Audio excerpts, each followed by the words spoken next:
corner of my desk sits a brass unicorn figurine that serves as the constant reminder for what we're striving for here at South Boulevard Elementary. When we think of the unicorn, it is the rarest among rare animals. That is something that we strive for daily here at South Boulevard Elementary, is to become the rarest of the rare schools. Several years back, I jumped on social media looking at how teachers and principals were networking and branding themselves and discovered the term a unicorn school. And a unicorn school is that school that creates a culture where the students are excited to come every day, the teachers love and enjoy coming to work, and that's something that we started out seeking for our school. One way that we accomplished the unicorn school is probably what I would consider my biggest accomplishment as an educator. And one thing that I'm very prideful of is the relationships that we build here at South Boulevard Elementary. You know, James Comer says it best when he says that true learning cannot take place unless it is relationship based.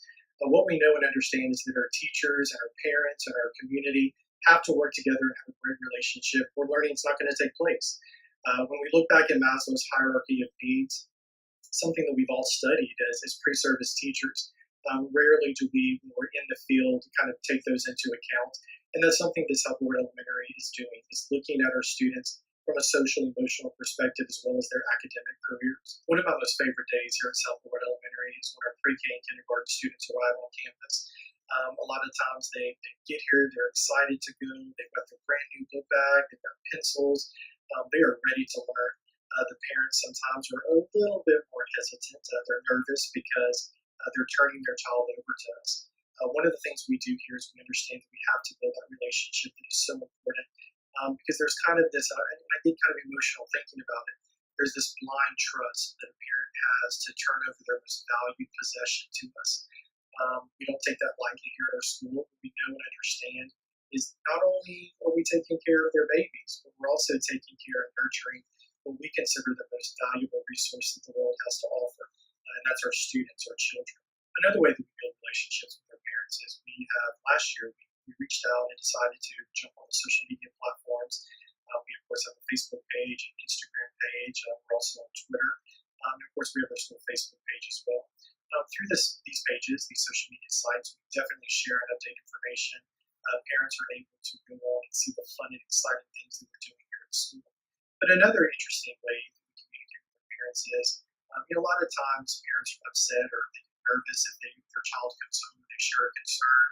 You can't necessarily reach an administrator at 7 o'clock at night after dinner. What we've done on our social media platforms is I serve as the administrator of those.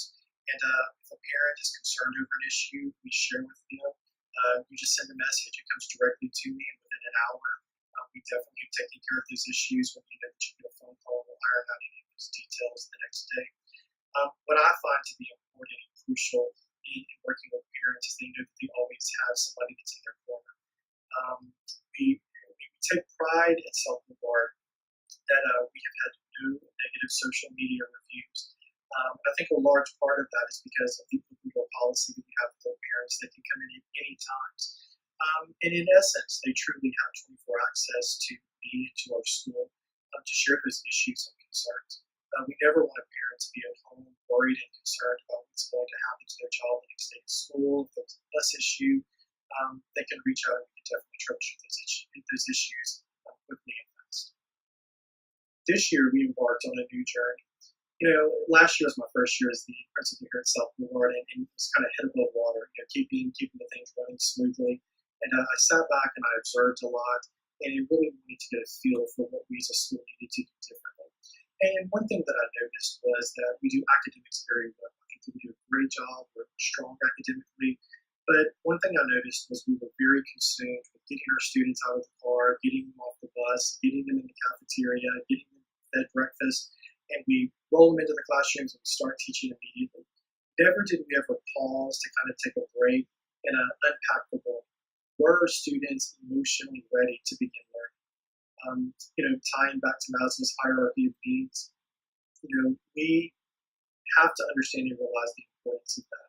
So one thing we instituted morning meetings. Morning meetings is 10 or 15 minutes in the morning. We kind of triage our students.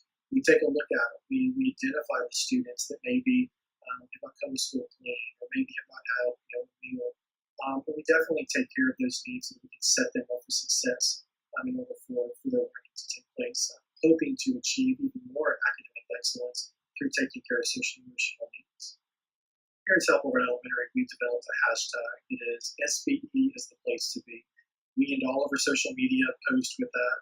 It's interesting to see that a lot of our parents have adopted that and they tag everything with that as well.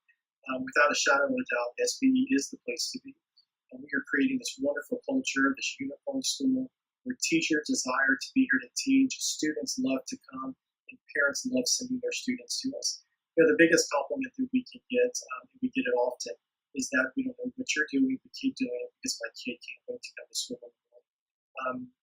When you have a population, a group of kiddos that want to be here, that's half the battle. It's through the hard work of our teachers and our staff that we're developing that school, that uniform school, that students just want to be here. Ultimately, I think that my life mission will be complete whenever our students drive by this school as adults and point at it and say, that's the school that built me. That's the school that I have the greatest memories, and I wish I could go back to those times.